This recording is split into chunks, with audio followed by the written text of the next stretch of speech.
నాలుక కూడా చిన్న అవయవమైనను, మన లోపల ఉన్నటువంటి మన నోటిలో ఉన్నటువంటి నాలుక కూడా చాలా చిన్న అవయవం అంటండి. అందుకే ఇక్కడ రాస్తున్నాము, నాలుకను భద్రం చేసుకుని వాడు శ్రమల నుండి తన ప్రాణమును కాపాడుకొనును అని రాయబడినటువంటిది ఉంది. నాలుక చిన్న అవయవమే అయినప్పుడు కూడా అదేం చేస్తుందంటే బహుగా అదిరిపడును. బహుగా ఏం చేస్తుందంట, అతిశయపడుతూ ఉంటుంది.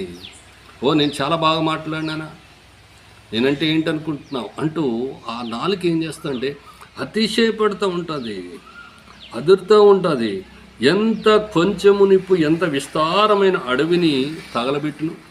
నిప్పు కొంచెమే కానీ విస్తారమైన అడవిని ఏం చేస్తుంది, తగలబెడుతుంది. అలాగుననే నాలుక కూడా అగ్ని అంటున్నాడు. నాలుక కూడా అగ్ని.